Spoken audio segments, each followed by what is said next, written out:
En contra de lo que muchas veces se cree, los grandes eventos que pueden cambiar el curso de la historia no siempre ocurren en las grandes ciudades. A veces un acontecimiento ocurrido ante pocos testigos y en sitios remotos es suficiente para encender la mecha de un estallido que se venía cocinando a fuego lento. El conflicto armado de Colombia, como todo proceso histórico, tiene múltiples causas. Pero sin duda, el asesinato de Jacobo Prías Álape, alias Charro Negro, fue el punto de inflexión para lo que vendría después. Su muerte detuvo el sonido de 3 disparos al despuntar el alba, en un caserío de campesinos llamado Gaitania.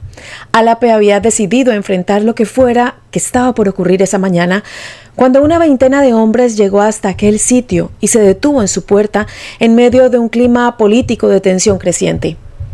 Alias Charro Negro caminó entre ellos, rumbo a la farmacia de un amigo que lo vio avanzar por la calle bajo la mirada de los rifles nuevos que portaban esos hombres.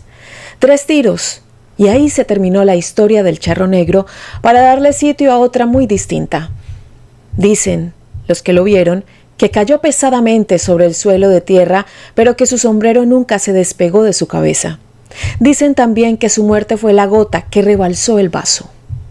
Bienvenidos a mi canal, mi nombre es Adriana Chilito, gracias por estar aquí. Si les gusta este tipo de contenido, se pueden suscribir a mi canal y activar la campanita de notificaciones. De esta manera YouTube les avisará cuando suba un nuevo video.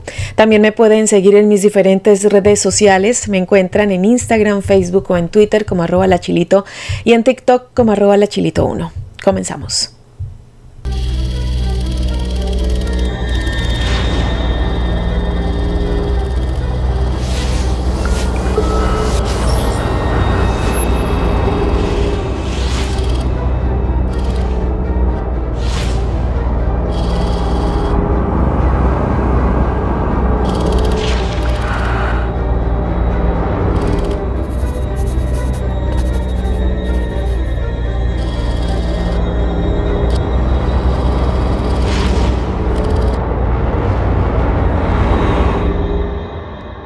Historias para no dormir. En México, decir Charro Negro es casi lo mismo que hablar del diablo. La leyenda cuenta que en un principio ese espectro que deambulaba sobre su corcel negro era un muchacho humilde que soñaba con lujos.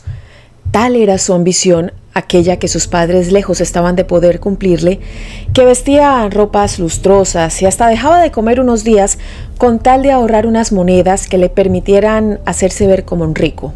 Conforme fue creciendo, también lo hizo la ambición, aquella que lo desvelaba y hasta lo hizo suplicarle al diablo que le diera un poco de aquellas riquezas que ansiaba. Y Lucifer le propuso un trato, que justamente este Charro Negro mexicano aceptó con buen agrado. Como en toda fábula, el protagonista pagó caro cuando el diablo quiso venir a cobrar su parte. Había tenido tiempo de gastar sus riquezas, pero ya no las disfrutaba. Desesperado y solo, el Charro Negro quiso esquivar su destino y cuando sabía que el demonio vendría a buscarlo, huyó a caballo esperando engañarlo. Poco pudo avanzar antes de comprender que estaba condenado. Su nombre se volvió ícono del folclore mexicano y su historia un cuento de terror para aquellos que no cumplen sus deudas. Porque se dice, el Charro Negro sigue vagando por los parajes de México sobre su caballo y con sus ropas de rico, pero es apenas un fantasma que galopa en búsqueda de un viajero que ocupe su lugar. La historia del otro Charro Negro, el colombiano, nada tuvo que ver con diablos o supersticiones, pero su escenario central también fue el campo. Nació en 1920 en una comunidad campesina del Tolima, en plena región andina al centro oeste del territorio nacional. En la crisis de la primera posguerra, el mundo se estaba reacomodando al nuevo mapa geopolítico. Algunas naciones europeas, fuertemente golpeadas por el conflicto, cedían el paso a nuevas potencias, mientras que los diferentes países de América Latina buscaban un lugar en el gran mercado productivo que comenzaba a englobar a todo el planeta. Mientras Álape transitaba por su infancia, a Colombia ya comenzaban a llegar las primeras ideas socialistas y después comunistas desde Rusia. Parecía distante, remoto, pero había tiempo para que echaran raíces, sobre todo en la comunidad de campesinos, alejada de los cascos urbanos. Esos nuevos aires soplarían más fuerte con el crack financiero de 1929, que pareció poner en la cuerda floja al capitalismo en el corazón mismo del sistema, Nueva York. Los embates de la Gran Depresión golpearon a Colombia, pero eso no sería nada en comparación con otro proceso interno y prolongado que se cocinaba a puertas adentro del país. El periodo conocido como la violencia abarcó varias décadas y terminó dando paso a un conflicto interno que encontró su origen en el relato de hoy. Durante los años de la violencia, los enfrentamientos entre liberales y conservadores se harían cada vez más feroces. Hubo lugar para actos de terrorismo, secuestros y masacres. También surgirían líderes, facciones, alianzas y traiciones. Así se completa el escenario de esta antesala a lo que vendría más tarde con el ascenso del movimiento guerrillero en la segunda mitad del siglo XX y el fortalecimiento de los grupos paramilitares. En ese contexto vivió y luchó Jacobo Prías Álape. Su nombre fue cobrando peso, empezó a circular que en esa zona montañosa un líder comenzaba a organizar a la gente de la región. Tenía 30 años cuando ya era señalado como uno de los principales rebeldes campesinos, un dirigente legendario en vida de las organizaciones comunistas que operaban en el sur del Tolima. En esa época conoció a quien se convertiría en su amigo, compañero de batallas y más tarde familiar. Un muchacho que había adoptado el nombre de Manuel Marulanda Vélez por un antiguo líder guerrillero asesinado, pero que pasó a la historia por otro apodo que hacía referencia a su buena puntería: Tiro Fijo. Unos libros y un pelotón de fusilamiento. Tiro Fijo era 10 años menor que el Charro Negro, por lo que es probable que su amistad haya comenzado como un vínculo de mentor-aprendiz. Lo que afirman las crónicas de la época es que fue Charro quien le enseñó a Tiro Fijo a leer y escribir, fortaleciéndose entre ellos un vínculo inquebrantable. Charro a su vez le hablaba sobre el comunismo, sobre el rumbo que para él debía tomar el movimiento campesino en tiempos en que el socialismo parecía quedar corto. El periodista Freddy Muñoz Altamiranda describe a Tiro Fijo como un joven quindiano, recio y serio, al que la guerra había madurado prematuramente. Charro, ya más veterano en tiempos donde una década de diferencia era casi una vida entera, había visto en el joven rebelde materia prometedora para la lucha armada en el campo. Ingresaron juntos al Partido Comunista en 1953 y fue en esa militancia cuando Tiro Fijo asumió el nombre del líder sindical comunista Manuel Marulanda Vélez, un luchador popular a quien la policía del Godo, Laureano Gómez, mató a garrotazos en la carrera séptima en pleno centro de Bogotá. Así lo detalla Muñoz Altamiranda a partir de información recogida por el cronista Pedro Claver Telles, autor de libros importantes para conocer este periodo histórico. A tal punto la relación entre Charro Negro y Tiro Fijo creció que no tardaron demasiado en combatir codo a codo y más tarde liderar cada uno grupos de acción coordinada. Charro Negro le dio tanta disciplina y empeño a todo lo que asumía que lo nombró jefe militar de la guerrilla. Y cuando vinieron los tiempos inevitables de las contradicciones con los liberales, Charro Negro tuvo que combatir contra ellos sin su cuñado, que peleaba contra la policía chulavita por el oeste. La referencia a Tiro Fijo como cuñado no es metafórica. Eran tiempos donde los vínculos se oficializaban con las herramientas que hubiera a mano y fue justamente en una ceremonia guerrillera en Río Chiquito donde Charro Negro y la hermana de Tiro Fijo, Rosa Marín, se casaron.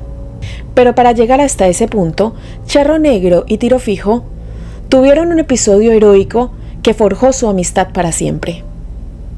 Corría el año 1952 cuando un terrateniente llamado Gerardo Loaiza capturó a alias Charro Negro en el marco de una fuerte persecución liberal contra los comunistas. Habían sido aliados, pero aquello parecía cosa del pasado, y la desconfianza se olía a lo lejos entre las dos facciones. Las rupturas comenzaban a hacerse ver y los liberales señalaban que el comunismo era una ideología peligrosa que atentaba contra la libertad. Con la contrainsurgencia pisándole los talones, Charro finalmente cayó capturado y lo enviaron sin escalas a la ejecución.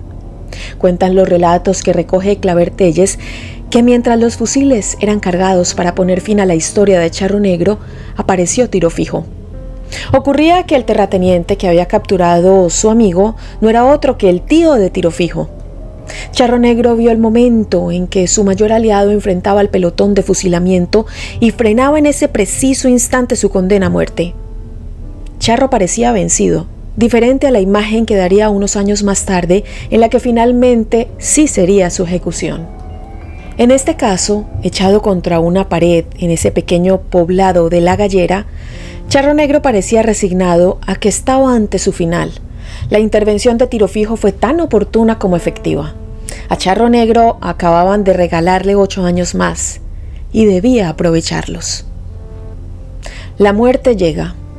La pregunta que resulta inevitable es, en vista de lo unidos que eran Charro y Tiro Fijo, ¿qué ocurrió aquella mañana de 1960 en Gaitania? ¿Dónde estaba Tiro Fijo cuando la muerte volvió a seguir al Charro Negro? Ante todo, decir que el desenlace de esta historia no podía ocurrir sino en un corregimiento cuyo nombre rinde homenaje a otro líder asesinado. Jorge Eliezer Gaitán fue uno de los mayores líderes del Partido Liberal Colombiano, catedrático, rector, universitario, alcalde de Bogotá y congresista.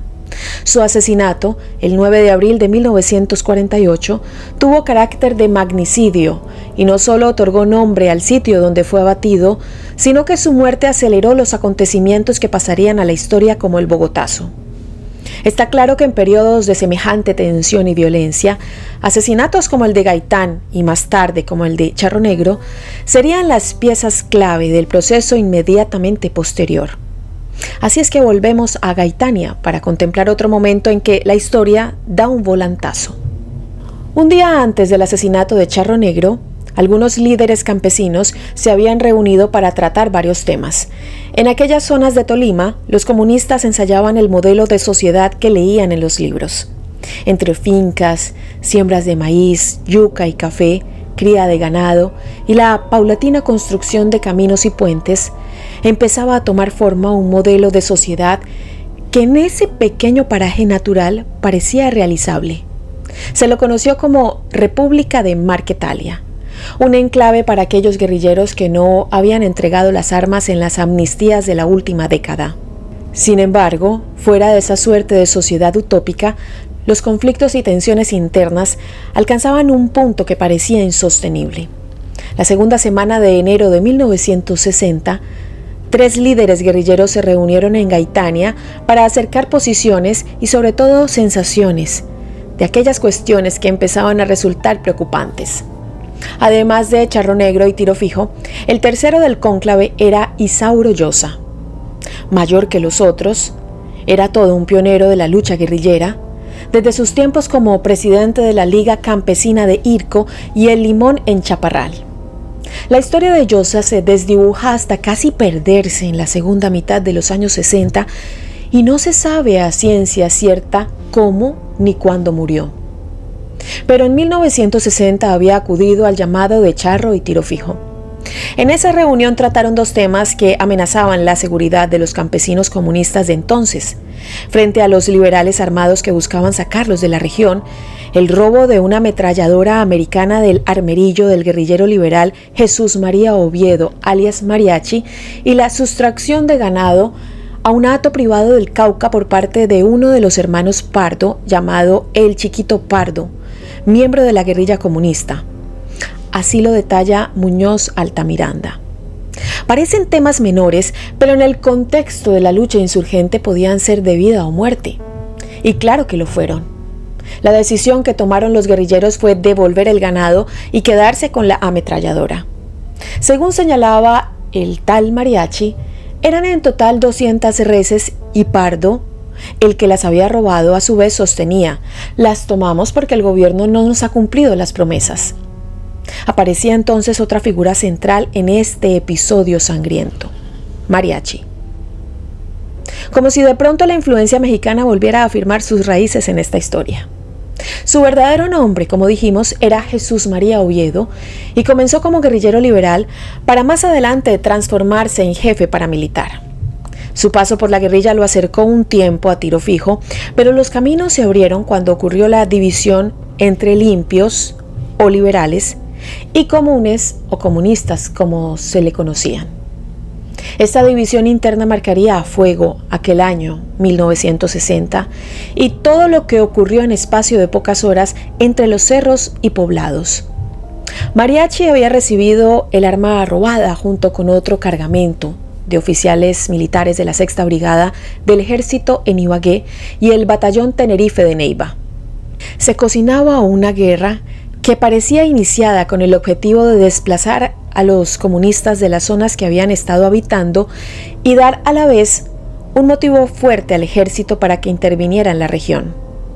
El comunismo ya era visto con recelo e incomodidad tras el triunfo de la Revolución cubana, que en 1960 celebraba ya un año en el poder tras el derrocamiento de Batista el 31 de diciembre de 1958. Ante ese clima hostil que parecía propenso a estallar en cuanto se disparara la primera bala en Gaitania, ningún debate sobre ganado y armas era para tomar a la ligera. Tras aquella reunión, Tiro Fijo tuvo otros problemas serios que atender. Su esposa, embarazada de 6 meses, se había accidentado y una hemorragia parecía poner inminente fin a su embarazo. Entonces Tiro Fijo debió irse de Gaitania, despidiendo sin saberlo, por última vez, a su amigo. A la mañana siguiente, los hombres de Mariachi irrumpieron a caballo, se apostaron frente a la casa de Charro Negro en un claro intento por amedrentarlo. Parecía demasiado despliegue para tratarse de una ametralladora, pero era evidente que allí se alistaba un conflicto mucho más grande. Muñoz Altamiranda identifica a 3 pistoleros al frente de ese grupo de avanzada que merodeaba la casa: Belalcázar, contrafuego y puñalada. Charro sintió el campaneo de los aperos de las bestias en las ventanas de su cuarto, escuchó a los hombres bajar de los caballos y detenerse en su puerta. En un acto temerario que lo caracterizaba, se vistió y salió a la calle ignorándolos. Mientras avanzaba, lo increparon por el asunto del ganado que había sido robado, pero Charro pasó entre ellos y no detuvo el paso. Según el primer relato, 3 balazos le florecieron en la espalda a Charro Negro y su sombrero, fiel a su imagen, no abandonó nunca su cabeza, aun cuando cayó aparatosamente sobre el suelo empedrado de la plaza de Gaitania. Otro relato, el de Cesario Díaz, un amigo de la infancia de Tiro Fijo, que fue entrevistado en 2004 por El Espectador, recuerda el momento de manera un poco diferente. A Charro Negro lo mató el policía, un guerrillero de los limpios. Fue frente al café de Libardo Baena, el que se acercó a Charro Negro, que estaba sentado con Gordo Fredo Zuluaga, y le pidió aceite 3 en 1 en achaques de limpiar el fusil. Ahí le disparó. Duró tendido desde las 7 de la mañana hasta las 4 de la tarde. Nadie podía recogerlo porque a la gente le daba miedo hacerlo. Entonces, Darío Franco, un dentista que había llegado de Marquetalia, se lo llevó para las montañas de la Uribe Meta y allá lo enterró.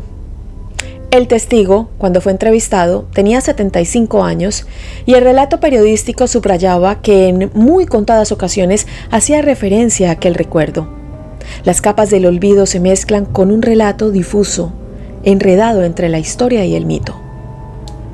El día después, lo que sí se sabe es qué generó la muerte de Charro casi inmediatamente. Su asesinato fue leído como una traición, como una situación orquestada para lanzar las primeras balas de un conflicto que estaba agazapado hacía ya mucho tiempo. Tiro Fijo aún estaba alejándose de Gaitania a caballo cuando fue alcanzado por un grupo de campesinos que le contó lo que acababa de ocurrir. Se abría un nuevo capítulo en la historia de la guerrilla campesina y sería Tiro Fijo el que tomara un lugar central. Se había plantado la semilla de las FARC.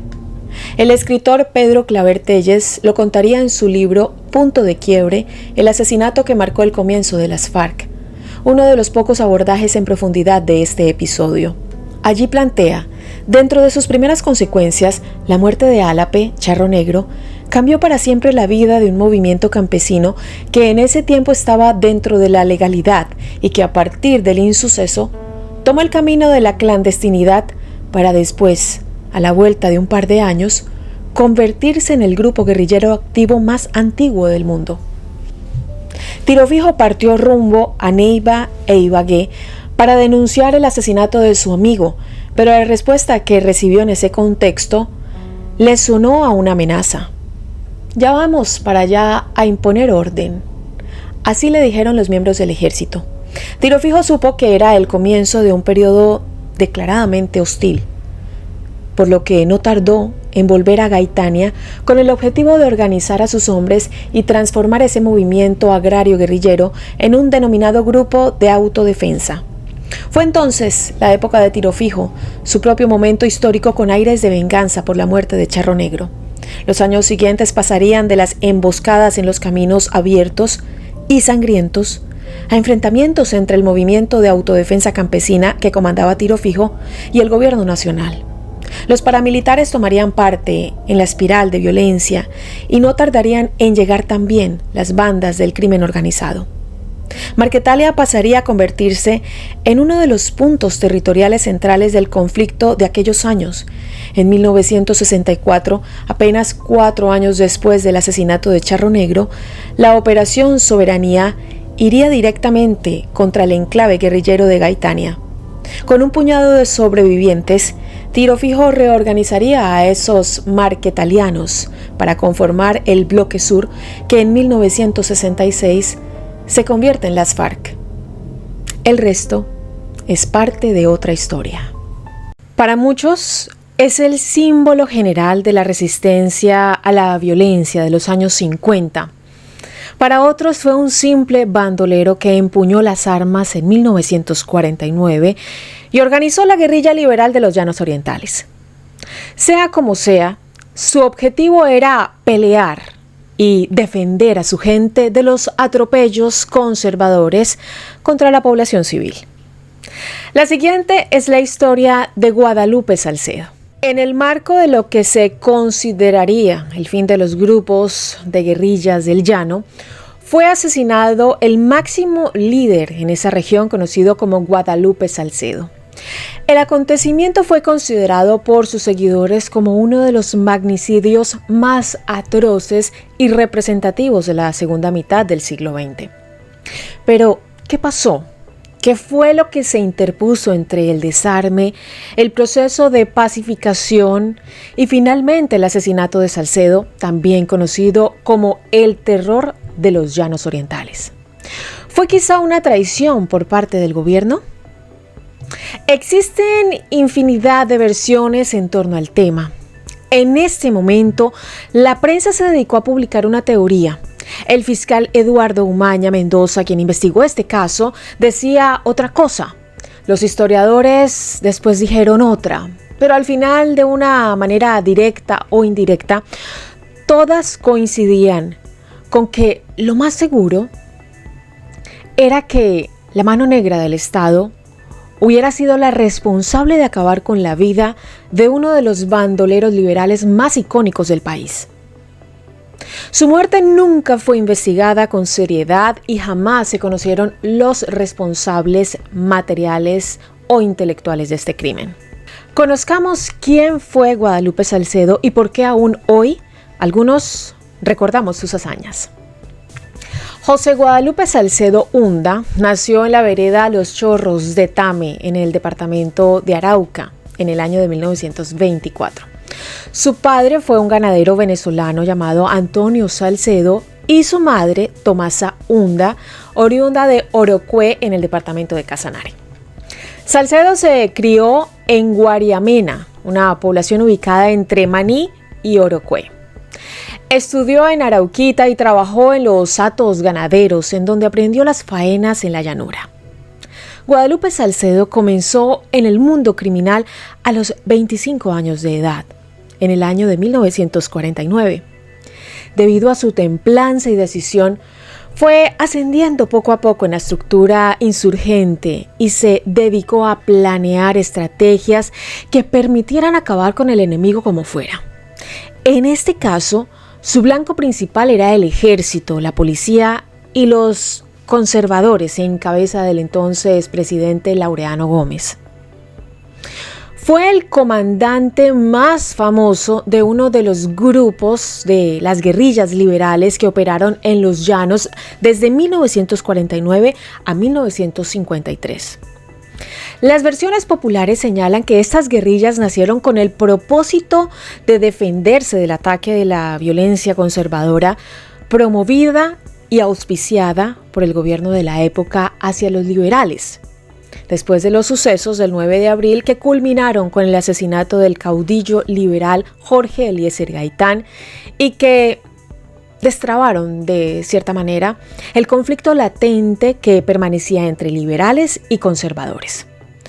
Tuvo a su cargo a los combatientes más asiduos que, sin dudarlo dos veces, atacaban a quemarropa y daban golpes certeros que posteriormente quedarían en la memoria histórica de su pueblo, como por ejemplo la toma de Orocué, esta ejecutada en el departamento de Casanare, que le valió el apodo de capitán entre sus compañeros y el de el terror de los llanos orientales entre sus adversarios.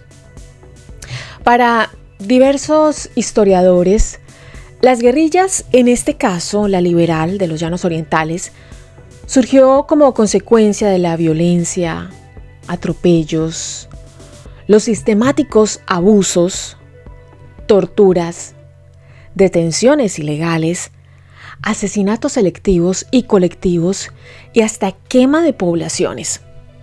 La historia da cuenta de diversas violaciones a los derechos humanos protagonizados por parte de la policía, el Partido Conservador y los grupos paramilitares conservadores conocidos como los pájaros y chulavitas. Se dice que al principio el ejército se mantuvo al margen de la situación, pero cuando ya todo se volvió insostenible, cuando ya el desorden era incontrolable, entró el ejército directamente al casco urbano a atacar a los grupos irregulares. Los departamentos del Casanare, Arauca y Meta fueron unos de los más afectados por los hostigamientos de policías provenientes de la vereda Chulavita del municipio de Boavita en el departamento de Boyacá. Por eso pronto se les comenzó a conocer como chulavitas a los agentes conservadores que perseguían y atacaban a los liberales. Los llanos orientales eran tradicionalmente una región liberal, por eso recibieron sin piedad los designios de la persecución oficial.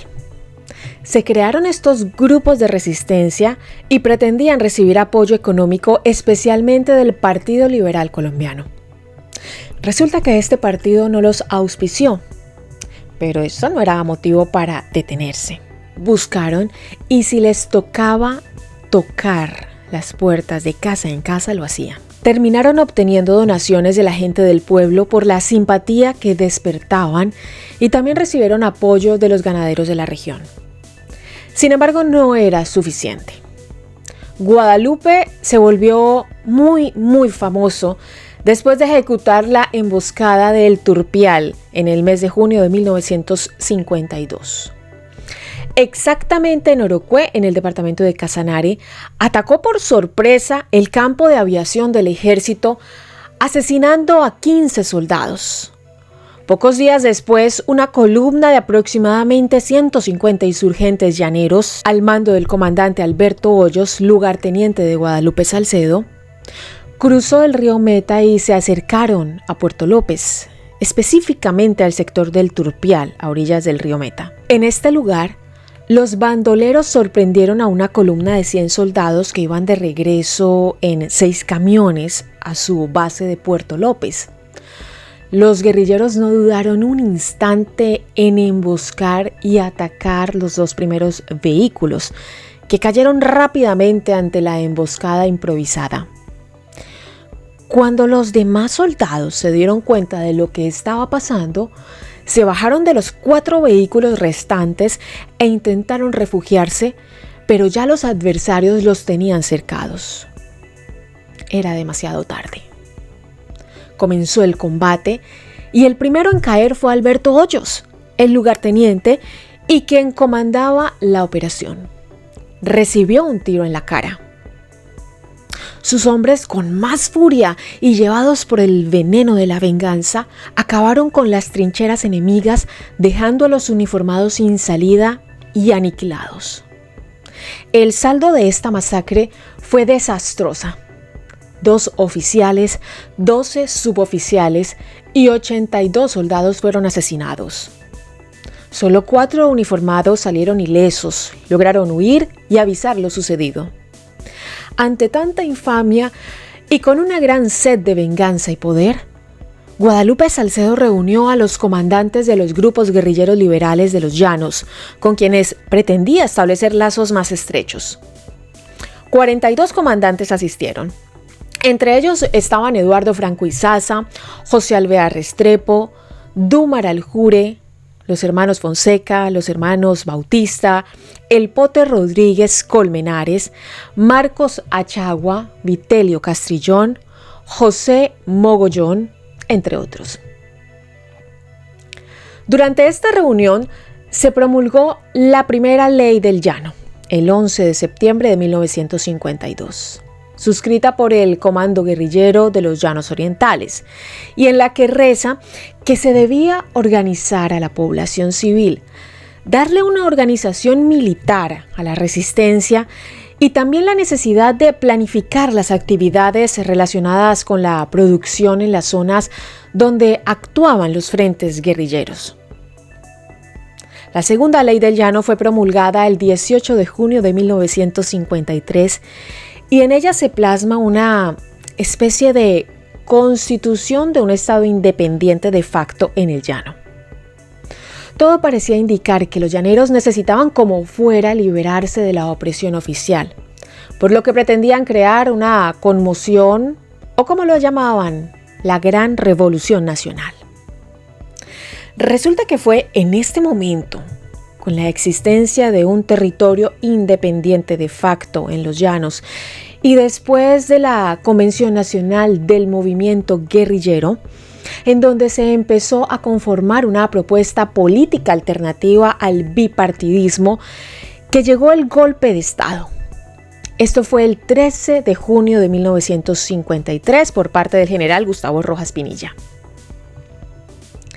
Pretendía en ese momento, con esta acción, restaurar el orden de la nación.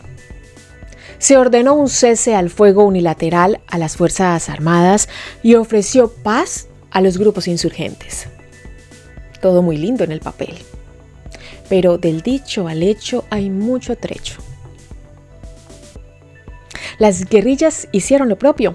El 22 de julio de 1953 ordenaron un cese de hostilidades. Los primeros días del mes de septiembre, Guadalupe Salcedo le presentó al ejército un pliego de peticiones con 24 puntos. El 15 de septiembre entregó las armas al general Alfredo Duarte Blum, uno de los hombres de confianza del presidente Rojas Pinilla, y firmó la paz con el gobierno nacional. Esta desmovilización le costó el desprestigio total con los demás comandantes guerrilleros, quienes lo señalaban de traidor a la causa guerrillera. Fue cuestionado constantemente por haber llegado hasta Monterrey Casanare con 300 de sus hombres, a quienes convenció e incitó a desistir sin antes haber negociado o exigido garantías claras por parte del gobierno nacional. El 13 de junio de 1954, 10 meses después del cese de hostilidades y el mismo día que se inauguraba la señal de televisión, el gobierno de Rojas Pinilla promulgó el decreto 1823 de 1954 que declaraba una amnistía para todos los delitos políticos cometidos antes del 1 de enero de 1954 como producto de la violencia bipartidista. Fueron indultadas todas las personas que después de esa fecha habían sido procesadas o condenadas por estos delitos. Fueron beneficiados con esta medida las guerrillas liberales, grupos paramilitares, miembros de las fuerzas militares y de la Policía Nacional. la discrecionalidad del indulto estaría a cargo del Tribunal Militar Superior mediante el decreto 2063 del 8 de julio de 1954. Con esta medida, por lo menos Guadalupe quedó satisfecho. Se sintió tranquilo y en paz. Por lo que pensó que era el momento de retirarse y dedicarse a vivir tranquilamente en un lugar acorde a sus nuevas necesidades. Por eso no dudó un instante en irse a vivir a su finca ubicada en Guariamena, en zona rural de Orocué, en el departamento de Casanare. Algunas versiones o teorías se tejen en torno a la decisión del grupo de hombres que en este tiempo decidieron dejar las armas. El gobierno les hizo promesas tentadoras. Tenían amenazas de ser arrasados si seguían combatiendo. Tenían limitación de armas y vestuario. Sufrían constantemente falta de coordinación con los demás frentes. Vivían prácticamente en la miseria y además habían sido abandonados por parte de los directorios políticos que antes los apoyaban. Existe además una gran cantidad de artículos y libros acerca del porqué de la lucha guerrillera. El profesor Gerardo Molina asegura que fue un caso de legítima defensa. Eduardo Franco Izaza, uno de los desmovilizados, decía que se trataba de seguir la huella de los grandes caudillos populares, como por ejemplo Rafael Uribe Uribe y Jorge Eliezer Gaitán, o como se encuentra en la obra Las guerrillas del llano, para hacer una revolución a nombre del Partido Liberal, porque los godos estaban empeñados en barrer de Colombia con todo un principio de organización y progreso de las masas. El proceso de acumulación capitalista, la apropiación de tierras del enemigo, argumentando razones políticas o hasta morales, la concentración de la propiedad de las tierras, la lucha por ocuparlas de campesinos necesitados por poder cultivarlas y para poder sobrevivir, los desplazamientos masivos, el bandolerismo social y político que, entre otras cosas, a veces era justificado con el único propósito de enriquecerse a costa de otros. El clericalismo, que era la participación por parte de la Iglesia en política y, en general, la represión oficial. Para algunos, el comunismo estuvo siempre detrás de esos ideales y desajuste social. Para otros, el capitalismo y su injusticia obligó al pueblo a adoptar pensamientos revolucionarios. Germán Guzmán, uno de los autores del libro La violencia en Colombia, mencionó que todos los colombianos eran responsables de la tragedia por acción u omisión, por haber participado directamente en ella o por la insensibilidad social o apatía. Orlando Fals Borda, otro de los autores de ese libro, señala a la clase dirigente como la responsable de incitar al pueblo a matarse entre sí, mientras ellos permanecían tranquilos en las ciudades. Alberto Ruiz Novoa, un general de los años 60 que quiso ser presidente, precisa que los responsables del desangre nacional fueron los políticos, especialmente los congresistas, no las Fuerzas Armadas. Esta etapa de la historia nacional se conoció como la violencia y se ubica en el año de 1946, que es cuando el Partido Conservador actuaba contra el liberalismo, que estaba dividido, y 1958, cuando el Frente Nacional había reemplazado la gestión castrense. Durante esta etapa, según estadísticas oficiales, murieron entre 100.000 y 200.000 personas. En el momento en que se comenzó a negociar con los grupos guerrilleros, el número de insurgentes se calculaba en unos 3.000, quienes estaban apoyados por otras 2.000 personas aproximadamente.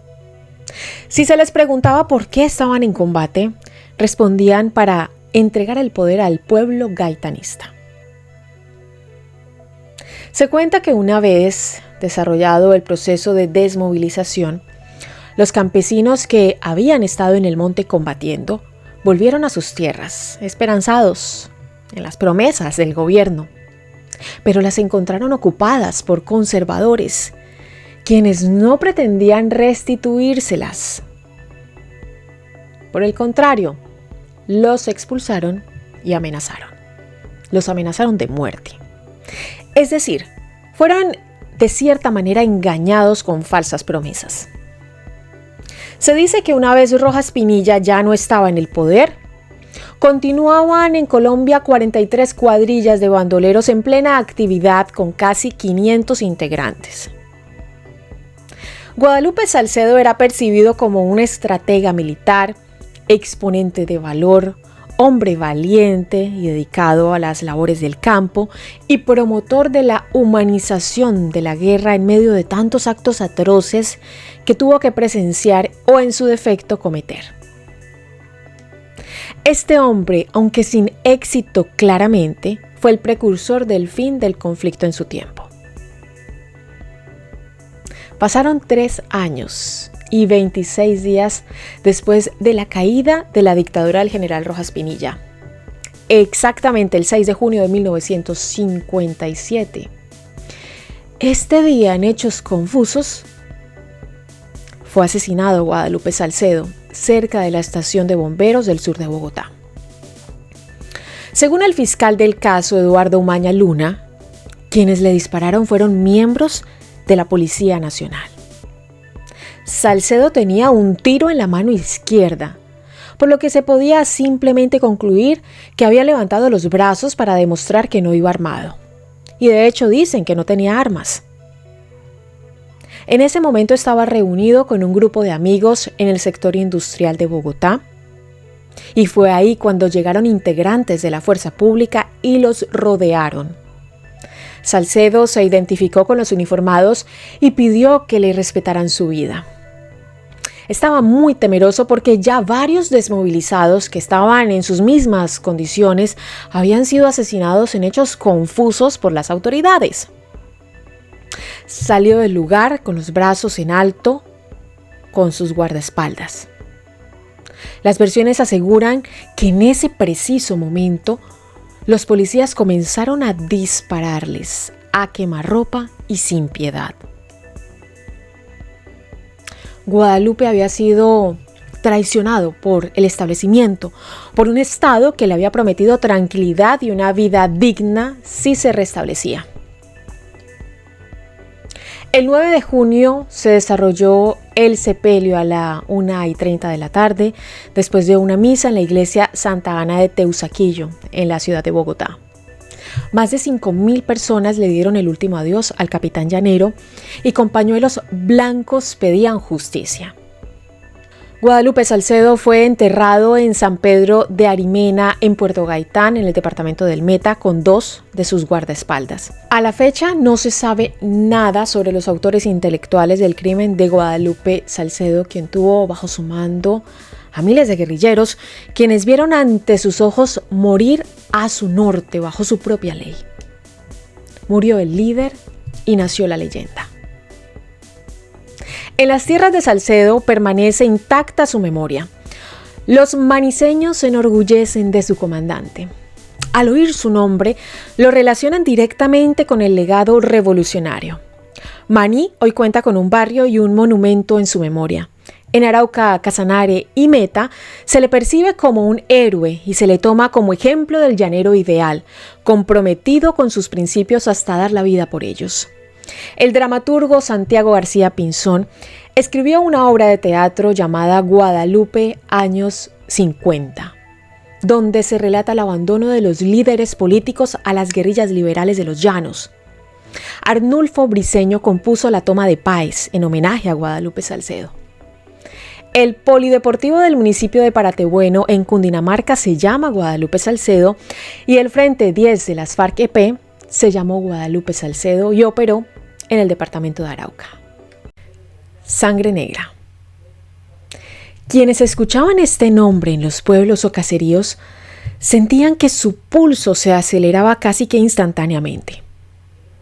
Sus atroces crímenes le valieron la fama y terror que producía a su paso. ¿Pero quién era Sangre Negra? de dónde salió este personaje que marcó la historia de Colombia? Quédense aquí, compartan estos minutos conmigo y entérense de los pormenores que encontré en mi investigación sobre la vida del vengador más despiadado de una época conocida como la violencia en Colombia. La época conocida como la violencia en Colombia fue el resultado de conflictos bipartidistas. Por un lado, los conservadores querían que la Iglesia mantuviera su poder y que permaneciera el equilibrio de ese momento.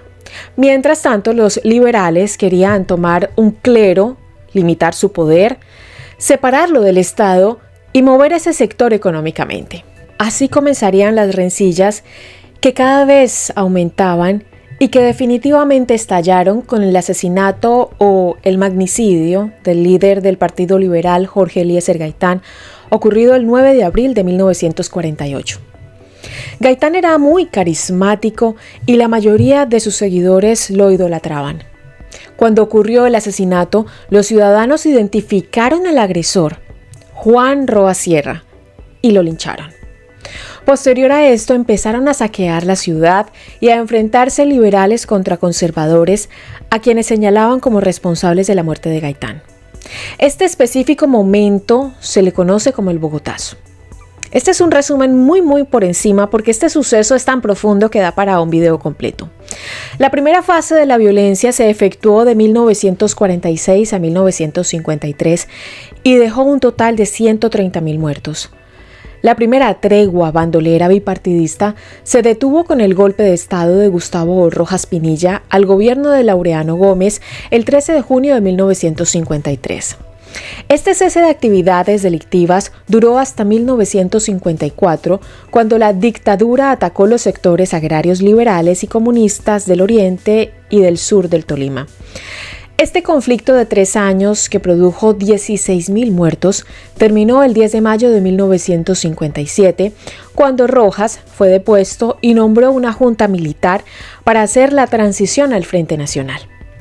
El presidente Alberto Lleras Camargo ofreció una amnistía en 1958, a la cual solo se acogieron muy pocos, y fue reconocida como un total fracaso.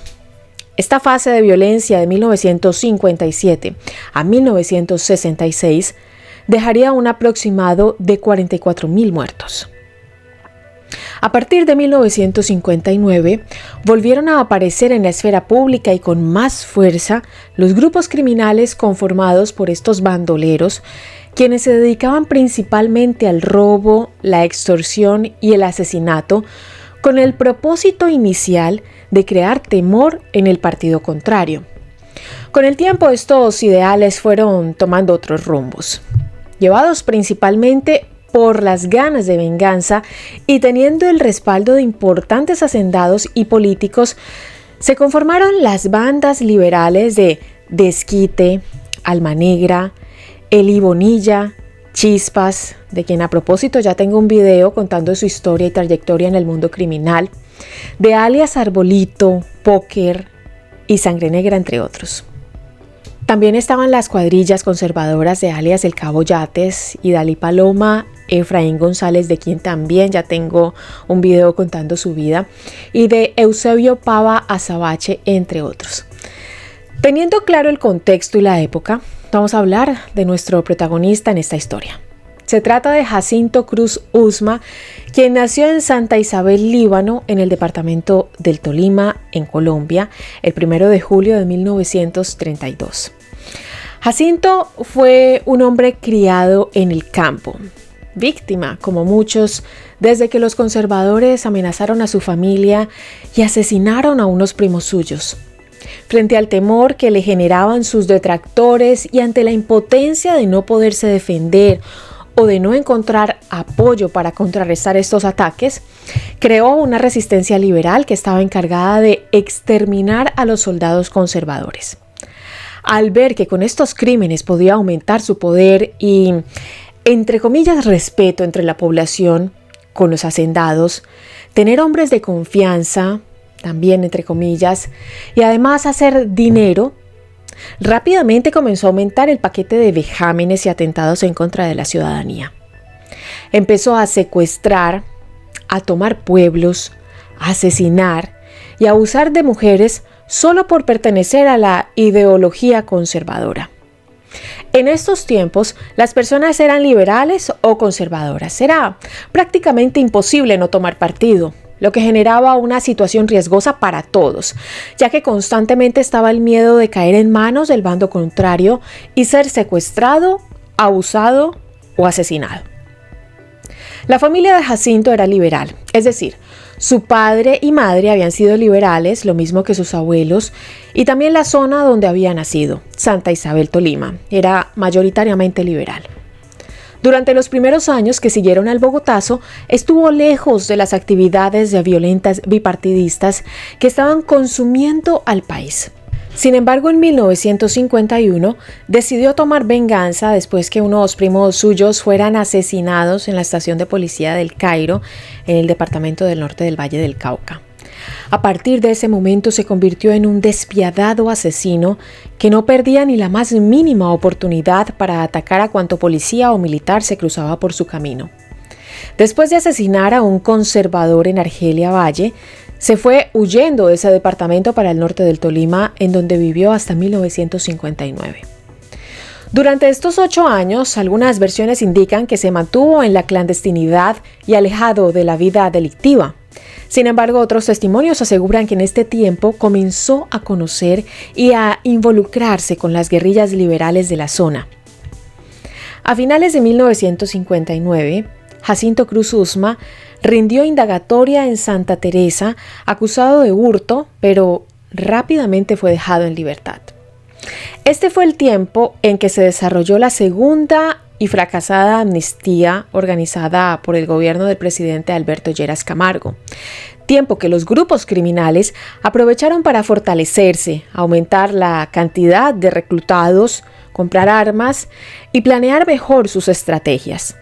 Estos grupos de bandoleros generalmente actuaban motivados por venganza o estaban al servicio de terratenientes, ya fueran liberales o conservadores. Uno de esos bandoleros era Miguel Villarraga, alias Alma Negra, quien dirigía una cuadrilla liberal a la que se integró precisamente Jacinto Cruz Usma a principios de 1960. Se decía que para poder entrar al grupo de alias Alma Negra, se tenían que cumplir ciertos requisitos sanguinarios. De lo contrario, el personaje quedaba por fuera y descartado. A Alma Negra le gustaba imponer duras pruebas a sus hombres para medir el nivel de compromiso que tenían con la organización. Según cuenta la historia, un día el jefe de la cuadrilla le pidió a Jacinto que matara a un hombre. Después le hiciera el corte de franela y se tomara 5 tragos de la sangre de su víctima. Desafío que Jacinto cumplió sin trastabillar. De este episodio sale su mítico apodo de Sangre Negra. El corte de franela de este hombre se volvió célebre, característico en él. El corte de corbata o corte de franela es una incisión que el asesino le hace a sus víctimas de lado a lado de la garganta, por donde extrae la lengua y la deja expuesta como si fuera una corbata. De ahí su nombre. Alma Negra estuvo un tiempo en la cárcel después que las autoridades lo identificaran completamente como el responsable de múltiples crímenes.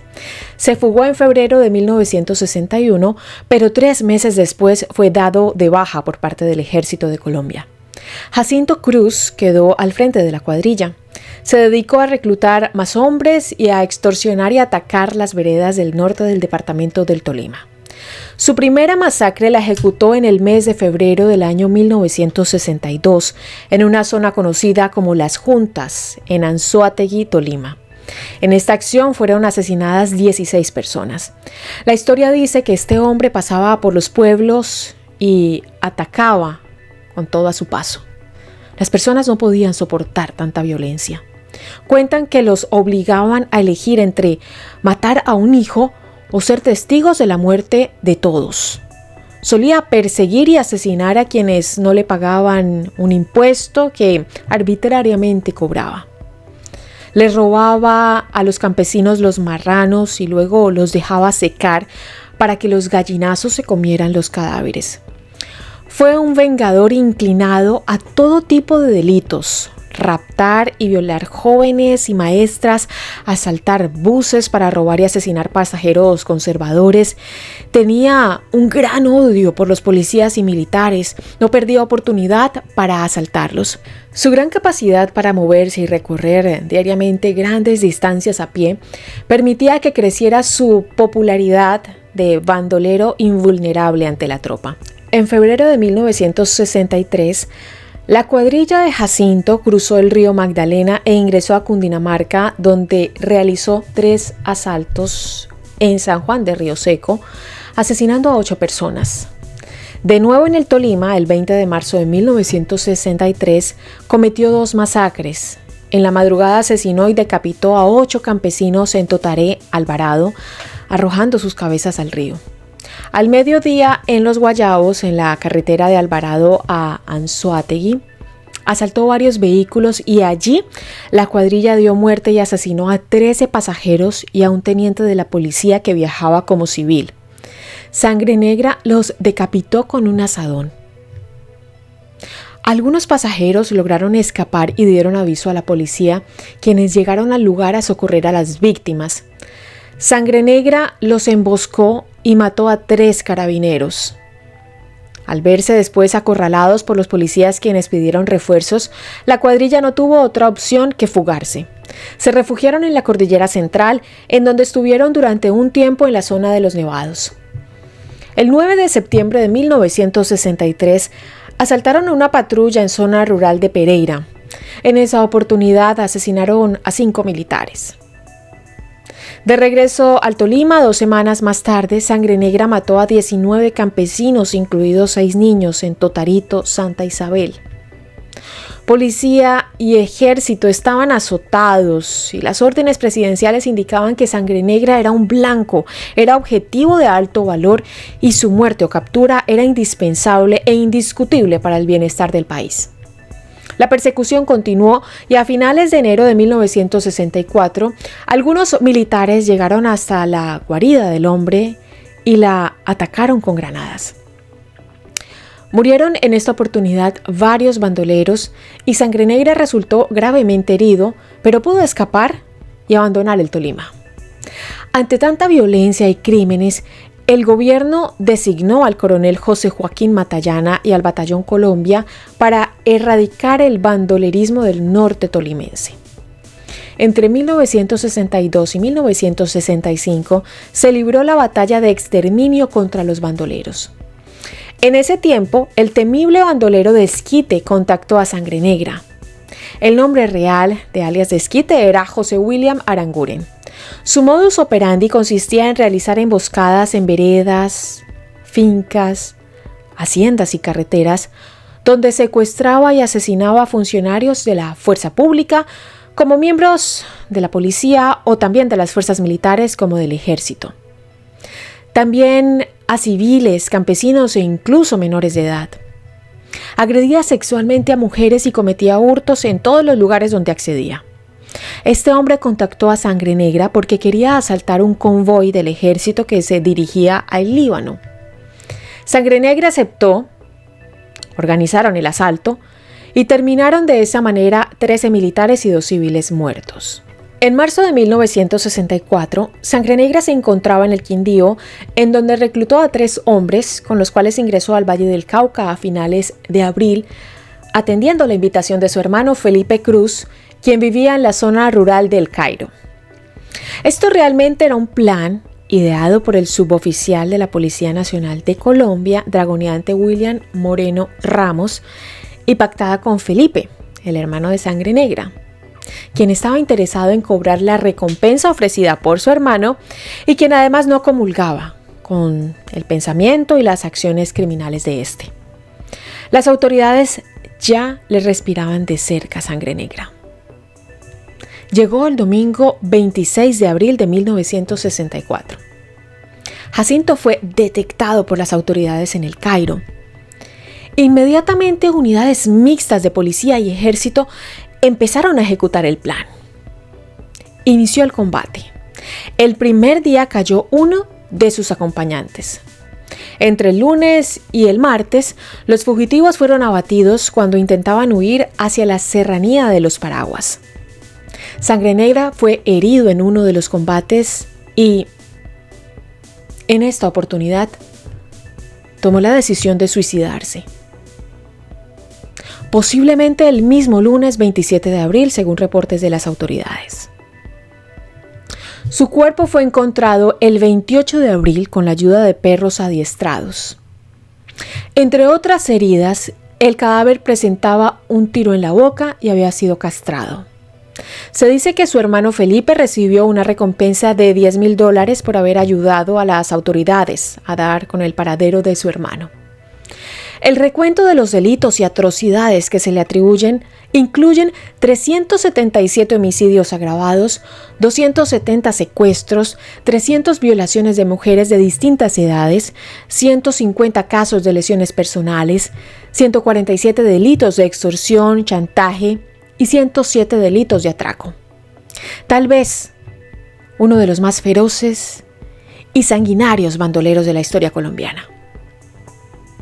El cadáver de Jacinto fue trasladado a Cartago y luego al norte del Tolima, donde fue exhibido a la población civil. Finalmente lo sepultaron en Totarito, donde había cometido su última masacre. De esta manera se cerró un capítulo de horror en la historia de Colombia llamado Sangre Negra.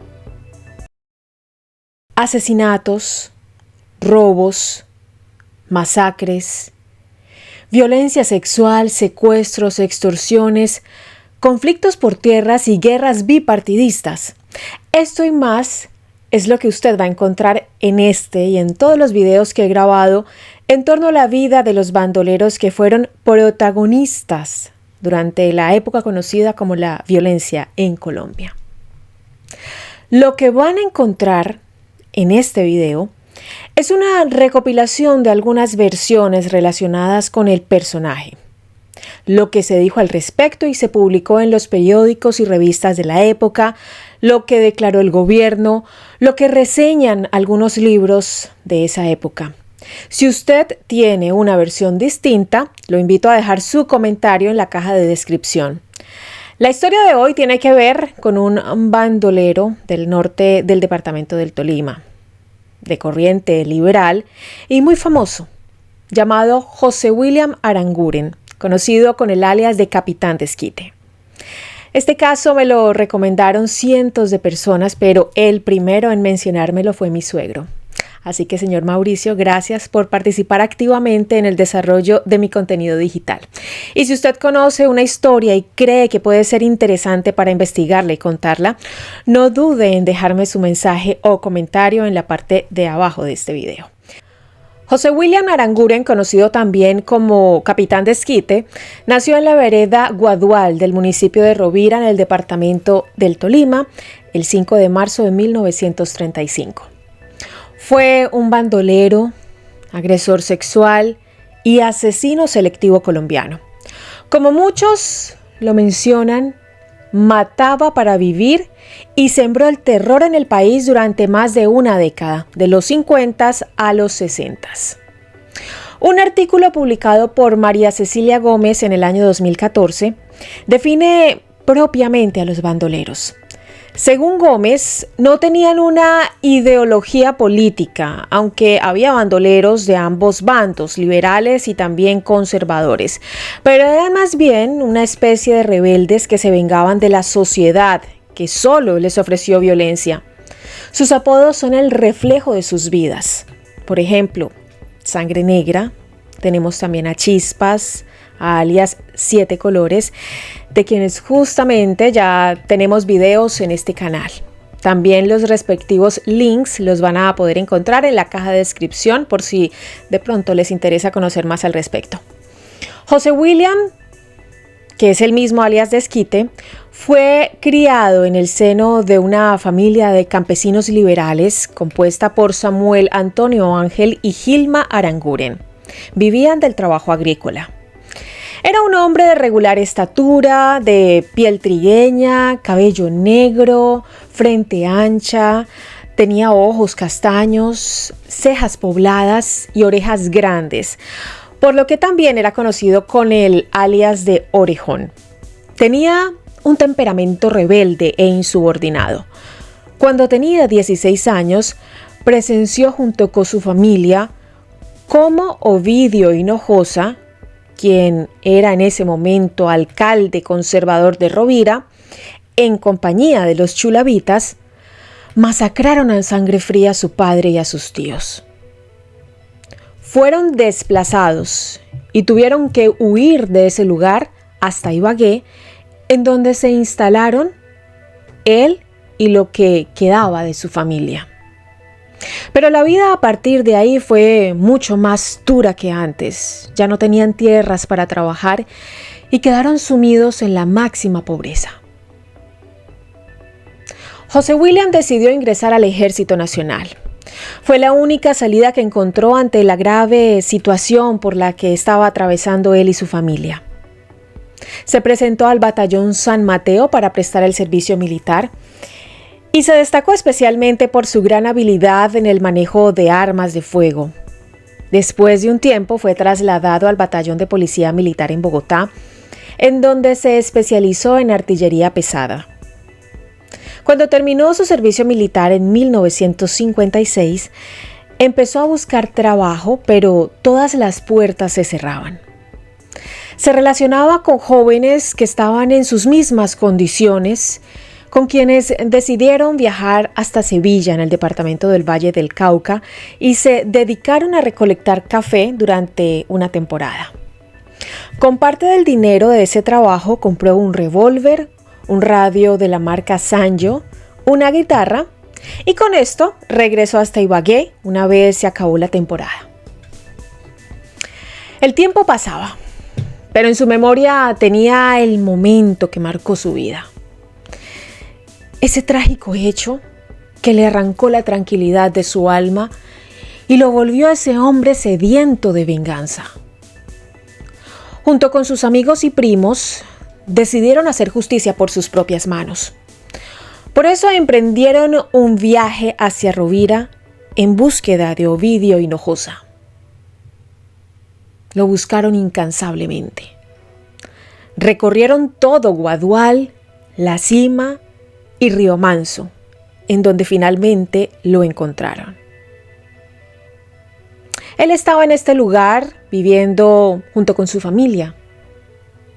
Este grupo de hombres enfurecidos lo encontraron, lo sorprendieron y lo obligaron a arrodillarse y pedir perdón. Después, sin mediar palabra, lo masacraron y con él se fueron también sus hijos y su esposa. Al ver esta tremenda escena, sangrienta y despiadada que habían protagonizado los jóvenes, optaron por dividirse. Un grupo huiría y se adentraría en el monte, mientras que el resto, los primos de José William, se irían hasta Ibagué para servir como informantes y también para proteger a su madre y hermanas. A partir de ese momento, José William le informó a su grupo de criminales que se llamaría Capitán de Esquite. Un apodo que marcó su forma despiadada en su accionar delictivo. Cuando comenzó su travesía junto a su grupo de amigos por los montes del Tolima, estableció contacto con la cuadrilla de Teófilo Rojas Barón, alias Chispas, de quien a propósito ya tenemos también un video sobre su vida delictiva. El link ya saben que lo van a poder encontrar en la cajita de descripción. Chispas vio en estos jóvenes realmente mucho potencial. Quería definitivamente que ellos ingresaran a su grupo, pero como ya era costumbre suya, lo sometió a ciertas pruebas y órdenes propias de su organización. Pero Desquite finalmente sintió que esto no era lo que quería. No se sentía cómodo recibiendo órdenes, por lo que se reunió con Chispas, hablaron y acordaron ser simplemente aliados. Al final desistieron entonces de integrar las filas de la cuadrilla de Chispas. Desquite quería tener su propia cuadrilla, por lo que se instruyó, buscó ayuda y también encontró a políticos y gamonales liberales de la región quienes pretendían ayudarle a formar este propio grupo de bandidos junto con Gustavo Ávila, alias Capitán Veneno. Con la ayuda de los políticos y adinerados de la región, quienes comulgaban con su corriente política, la liberal, se encargó de conseguir la logística necesaria, los armamentos, fusiles y carabinas para comenzar a operar. Desde el principio fue un hombre despiadado, no titubeaba para disparar, asesinaba a sangre fría a hombres, mujeres y hasta niños. Empezó persiguiendo a campesinos, los torturaba, asesinaba, abusaba de las mujeres e hijas en presencia de sus padres o esposos y luego las degollaba a machetazos. Según diversas versiones, colgaba las cabezas de sus víctimas en las ramas de los árboles, atadas de sus respectivos cabellos. Su modus operandi consistía en realizar emboscadas en veredas, fincas, haciendas y carreteras, en donde secuestraba y asesinaba a funcionarios de la policía, del ejército, a campesinos y también a menores de edad. Se dice que mataba por matar y cometía hurtos en todos los lugares donde podía acceder. Se cree que su primer crimen lo cometió en el año de 1956, después de emboscar un camión de una industria tabaquera llamada Compañía Colombiana de Tabaco. La jornada terminó con los 4 tripulantes asesinados y 25,000 pesos de la época robados. Por este hecho sería condenado a 23 años de prisión en la penitenciaría La Picota en Bogotá, de donde se fugó un año después. Aquí comenzaría un sinfín de crímenes, asaltos y extorsiones. Vamos a comenzar con el 16 de marzo de 1961. Cometió un crimen en la hacienda La Esmeralda, que estaba ubicada en el municipio de Pulí, en el departamento de Cundinamarca. En este lugar acabó con la vida de 7 campesinos. Posteriormente, el 20 de marzo del mismo año de 1961, perpetró un asalto en la vereda Las Aguas, en el municipio de Venadillo, asesinando a 2 campesinos de la finca El Bremín. El 19 de abril del año de 1961, también cometió un asalto en la hacienda La Argentina, ubicada en el municipio de Venadillo, y en este lugar masacró a 20 campesinos. El último asalto de ese mismo año lo cometió el 4 de diciembre. 6 campesinos fueron asesinados en la vereda La Morada de Venadillo. Este hombre no paraba. El 2 de abril de 1962, en el sitio conocido como El Taburete, en el Líbano, Tolima, en compañía de la cuadrilla de Jacinto Cruz Usma, alias Sangre Negra, de quien tenemos un video muy interesante a propósito, emboscó 2 camiones del ejército, asesinando a un suboficial, a 14 soldados y 2 civiles. Otro suboficial y 4 soldados quedaron heridos. A mediados de ese mismo año, exactamente el 27 de junio, asaltó la hacienda de Benjamín Espinosa, ubicada en el Líbano. Lo asesinó y lo decapitó. El último ataque perpetrado ese año lo cometió el 18 de diciembre, cuando decidió enfrentar y hostigar un puesto de control de la Policía Nacional. En esa ocasión, 4 carabineros adscritos a la jurisdicción de Mariquita, en Tolima, fueron asesinados. Capitán Desquite parecía no calmar su afán de venganza con nada. Su odio y perturbación le consumían su espíritu y con ello su tranquilidad. No tenía miedo, no sentía vergüenza, no se intimidaba con nada y se creía invencible. Mientras más crímenes cometía, más despiadado se volvía. Su furia crecía de manera exponencial. El 22 de enero de 1963, junto a su séquito de rufianes, irrumpió una vez más en una hacienda llamada Calmonte, en donde secuestró a 2 menores de edad. Cuando tenía en su poder a los niños, le exigió a sus familiares una recompensa de 5,000 pesos de la época, dinero que le fue pagado.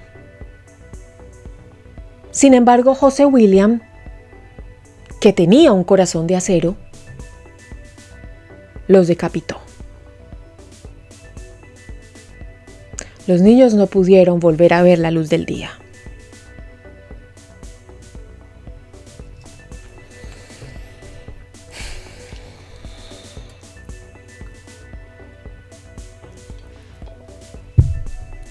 Continuamos con esta cronología de desquite, este cúmulo de asaltos y de crímenes que este hombre cometió.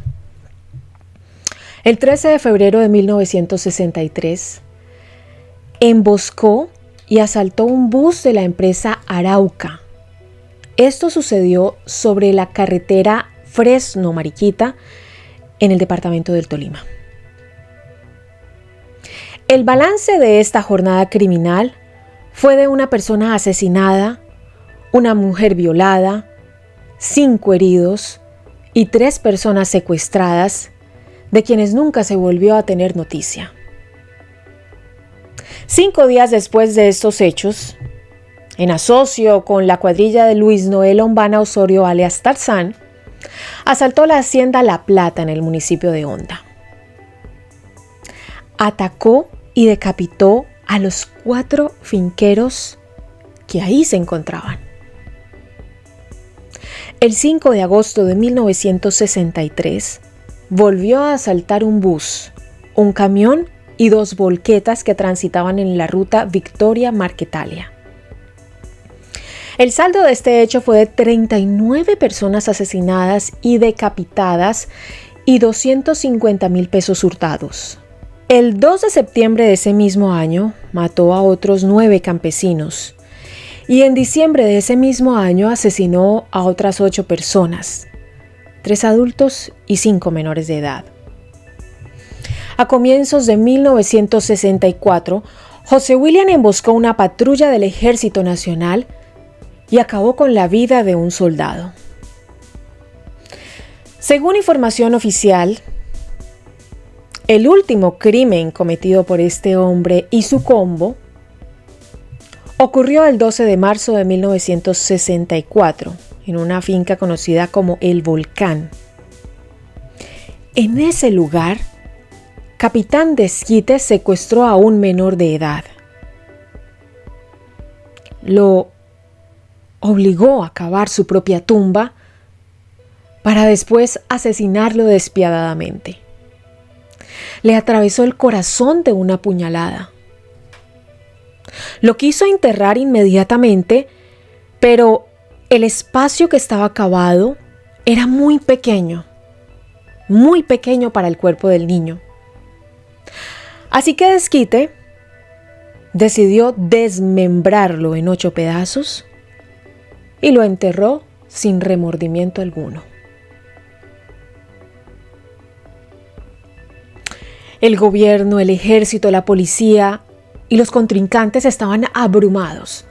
Las masacres y los crímenes atroces no cesaban. Fue en este momento cuando comenzó a forjarse lo que posteriormente se conocería como el Frente Nacional. Poco a poco, el capitán Desquite y sus secuaces iban perdiendo la ayuda económica que los liberales y gamonales le daban a él y a los demás bandoleros famosos y temidos de esa época. Desquite, afectado por esto, reunió a sus bandidos y les dijo que la suerte estaba en sus armas y en el destino de Dios. Les aclaró que los políticos liberales los habían dejado solos, que bastante habían luchado y peleado por ellos y de nada había servido. Así que a partir de ese momento se tendrían que enfrentar a los godos, pero además a los oligarcas liberales que se habían unido en un frente nacional. Sus proyectos continuaban, mientras el ejército y la policía cerraban el cerco sobre uno de los bandidos más cotizados de la época. El gobierno ofrecía una recompensa de 160,000 pesos por información, captura o baja de José William Aranguren. Los primeros días del mes de enero de 1964, Desquite y su cuadrilla ya estaban acosados por las tropas del Batallón Colombia. Decidieron irse a regiones rurales del municipio de Neira, en Caldas, en búsqueda de refugio. Su presencia fue advertida por tropas regulares y su persecución se intensificó aún más. El Batallón Colombia no iba a permitir que este hombre prófugo de la justicia, además, siguiera cometiendo atrocidades en el territorio nacional. Para las autoridades, Capitán Desquite era una fiera, por lo tanto tenía que morir acorralado. Fue dispuesta una compañía, la B, en los límites de los departamentos de Caldas y Tolima, y de allí se envió una patrulla hacia el sector de Neira. Esta acción estaba siendo dirigida por el subteniente Edgar Alfonso Tovar, quien sigilosamente persiguió a Desquite hasta encontrar él mismo la muerte. Se rodó por un peñasco el día 16 de enero en la región de Huacas, de esa misma jurisdicción. La operación entonces tuvo que empezar a ser dirigida por otra persona. Posteriormente, el 30 de enero de ese mismo año, el subteniente de la policía Víctor Manuel Castiblanco Borja, comandante de la subestación de policía Neira, al mando de 7 agentes, localizó a Desquite en la vereda Huacas. El bandolero siempre estaba acompañado de unos 15 hombres bien armados. Durante un enfrentamiento con los bandidos, los policías dieron de baja a uno de los bandoleros y recuperaron material bélico. Pero por ningún lado aparecía Desquite. Por el contrario, él y su cuadrilla lograron escaparse y huir del Tolima. En esa época corrían fuertes rumores que estaban relacionados con magia negra que ellos practicaban para evadirse, esfumarse, desaparecer o para que las balas no lograran alcanzarlos. Por eso la fascinación de las personas que encuentran en estos personajes misterio y también un poco de oscuridad. El principio del fin de alias Desquite es inesperado. Y definitivamente las razones son insólitas. Unas pilas. Unas pilas fueron las responsables y lo que permitió iniciar con la operación Desquite. Esta fue liderada por el subteniente de la policía José Álvaro Márquez Montañez. Para Desquite, su fiel amigo era su radio de pilas marca Sanyo, que de tanto usarlo ya no tenía pilas, se le habían acabado. Desquite no podía vivir sin su radio. Era lo que en cierta medida lo conectaba con el mundo y por donde se enteraba de lo que estaba sucediendo. Desquite le pidió a un campesino que le consiguiera unas pilas nuevas y las trajera del pueblo. El campesino, atónito, supo inmediatamente de quién se trataba.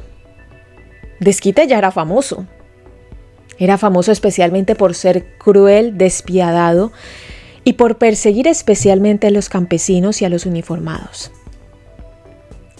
A las 5 de la tarde del día 16 de marzo de 1964, el campesino decidió que no iba a ir a la estación de policía de Junín, que le quedaba más cerca, sino que iba a ir hasta el comando de policía de Venadillo, en el Tolima, que era quizá más importante.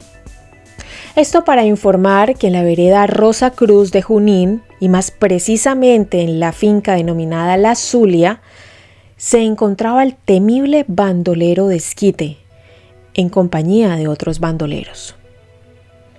Cuando los policías recibieron esta exacta información, lo primero que hicieron fue localizar la finca en los mapas de la región. El teniente Marqués, sin pensarlo dos veces, llamó al sargento Gilberto Cárdenas Baracaldo, quien en ese entonces era el comandante del puesto de Junín. Planearon inmediatamente la operación. Fueron concentradas unas cuantas unidades de policía en el puesto de Junín y el teniente que iba a comandar la operación llegó a las 8 de la noche, listo para el ataque. Se dieron las respectivas instrucciones y fue advertida la naturaleza de la operación. Era especialmente delicada y peligrosa. Los bandidos eran sumamente sagaces. En total fueron 15 policías.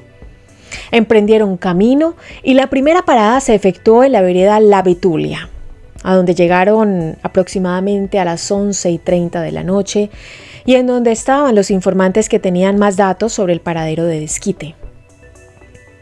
Después de esto continuaron su camino hacia la vereda Santa Rita, no sin antes comunicarse por radio con el comandante del batallón Colombia, en ese entonces el coronel José Joaquín Matallana, quien estaba al tanto de lo que iba sucediendo y quien dispuso de un refuerzo desde el municipio de Armero.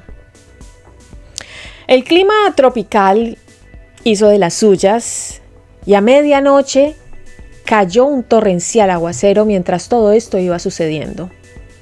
Cada minuto que pasaba era más tensionante que el anterior.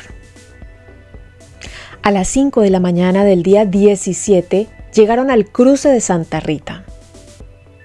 Casi que de inmediato también llegaron los refuerzos enviados por parte del Ejército Nacional, guiado por los agentes de policía de apellidos Torres y Asensio. Comenzaron la marcha hacia el río Palmar y al llegar allí se distribuyeron a lo largo de la ribera del río para, de esta manera, taponar cualquier posible salida de los bandoleros.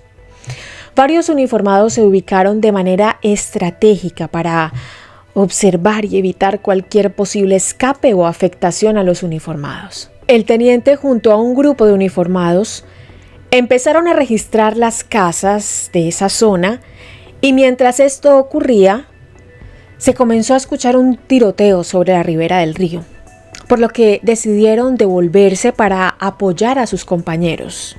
Ellos no sabían lo que estaba pasando. Lo que había pasado en el río fue que mientras esperaban que se requisaran las casas del sitio, dos agentes que estaban vigilando el terreno pudieron ver la desesperación de los bandoleros por huir, ante lo cual ellos salieron inmediatamente al encuentro, para de esta manera evitar que los hombres se escaparan.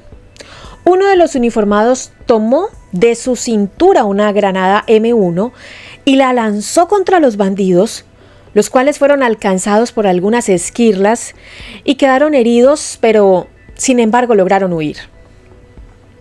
En medio del escape por el río, fueron recibidos por otra patrulla que los dio de baja.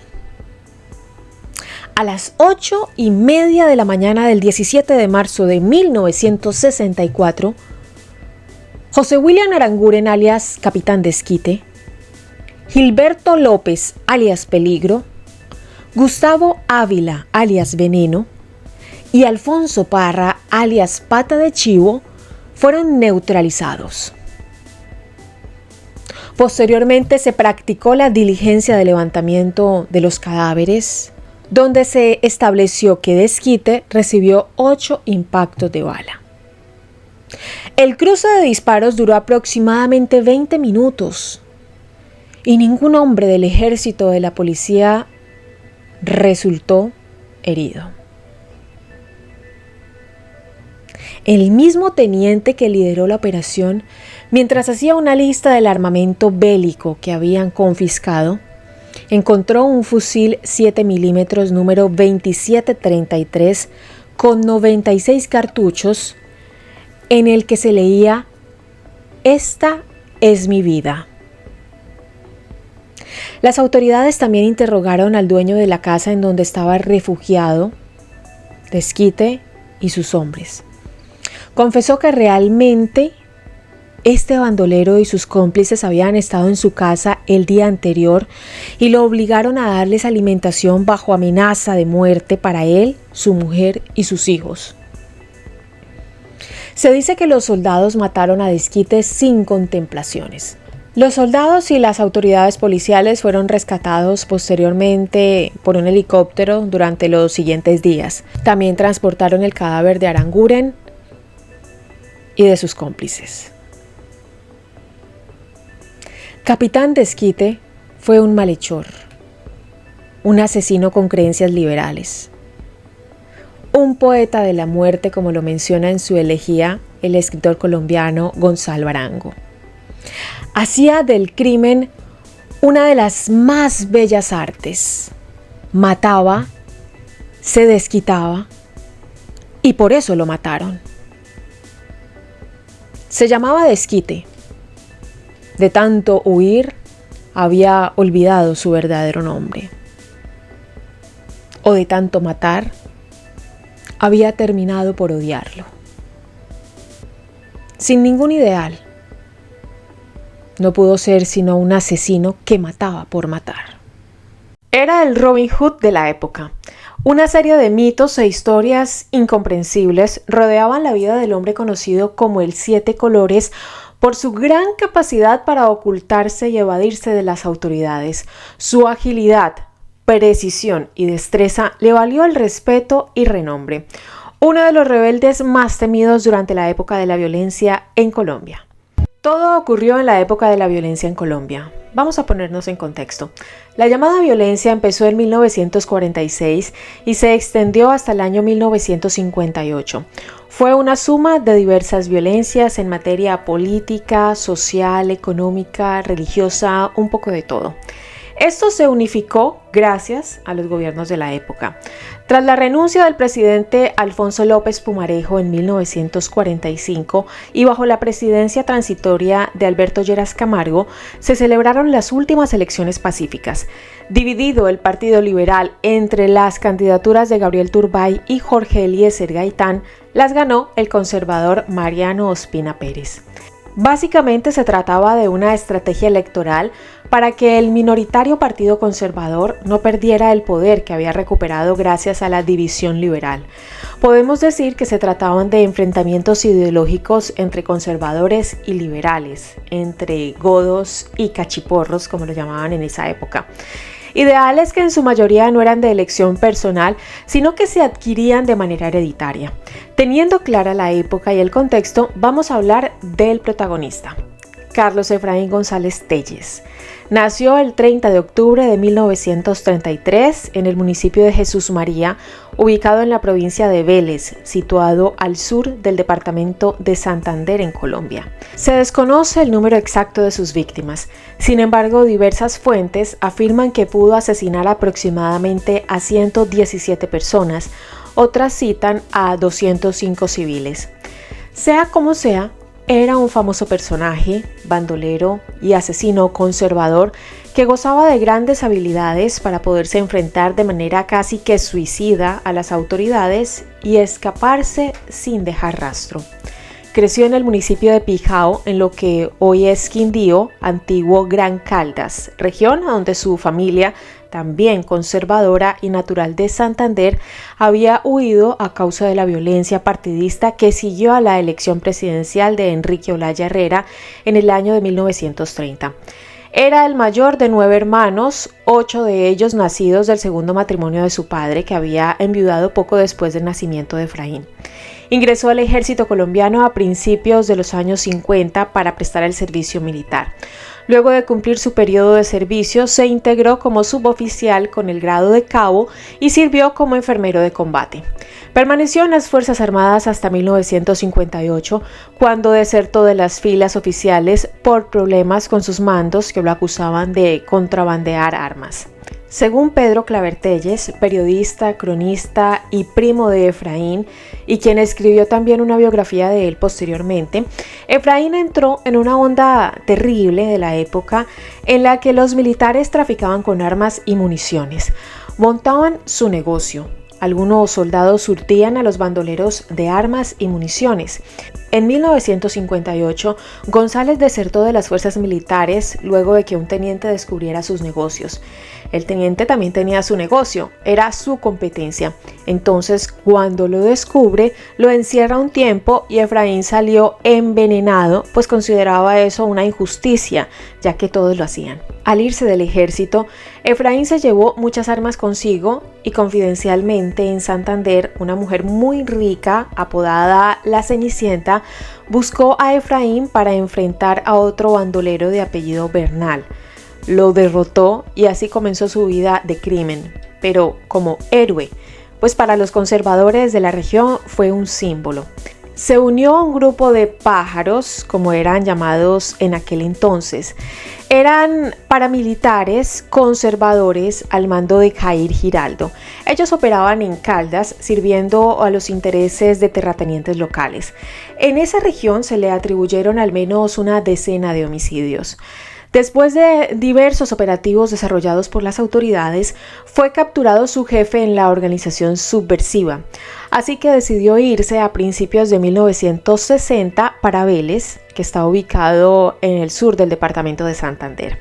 Allí llegó solicitado por los terratenientes locales, quienes querían acabar con la guerrilla liberal de Carlos Bernal, que atacaba a los conservadores y trataba de recuperar las tierras despojadas por estos una década antes.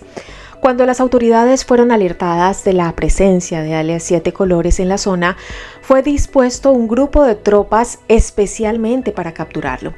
Les hicieron seguimientos, indagaciones, investigaciones para lograr dar con su paradero, hasta que confirmaron el lugar en donde estaba viviendo.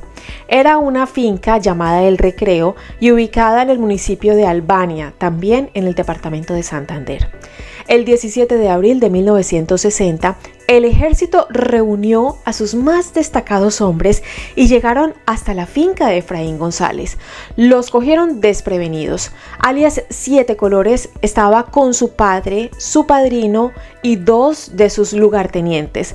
Inmediatamente se dieron cuenta del operativo del ejército e intentaron escapar, pero su padre y su padrino no fueron tan veloces en su huida. Las balas y el fuego cruzado los alcanzaron, por lo que fueron reportados como muertos en este operativo que las autoridades llamaron la Batalla de las Avispas. Efraín y sus dos hombres de confianza pudieron evadir el cerco de los 200 soldados que conformaban el escuadrón destinado a capturarlo, pero además asesinaron a 8 soldados en su escape. A partir de este momento, Efraín González, con su corazón dolido y con la firme convicción de vengar la muerte de su padre y su padrino, buscó refugio durante unos meses en las selvas del Magdalena Medio. Estuvo un tiempo viviendo en esta zona del país mientras sintió que se calmó un poco la persecución en su contra. Regresó al municipio de Vélez e inició una campaña de asesinatos selectivos en represalia por el allanamiento de su finca, ejecutando a una serie de personas consideradas como informantes del ejército o que colaboraban con las guerrillas. También asesinó a varios líderes del Partido Liberal. Logró conformar una cuadrilla integrada por varios de sus hermanos y primos, quienes querían vengarse de la muerte de su familiar o eran de una u otra manera víctimas del conocido guerrillero liberal Carlos Bernal o de su partido. Un hombre importante para Efraín González fue Humberto alias Ganso Ariza. Se había convertido en una leyenda de la violencia colombiana y fue su principal lugarteniente. A alias Siete Colores se le atribuyen una gran cantidad de muertes. Era conocido como Don Juan o el hermano Juanito, pero el apodo más famoso y enigmático que lo definía a la perfección era Siete Colores. Era una leyenda. Lo llamaban el guerrero invulnerable. Robaba a los ricos y les daba a los pobres. Enfrentaba al igual al ejército que a la policía. Recorrió varios municipios de Quindío, Boyacá, Cundinamarca y Santander.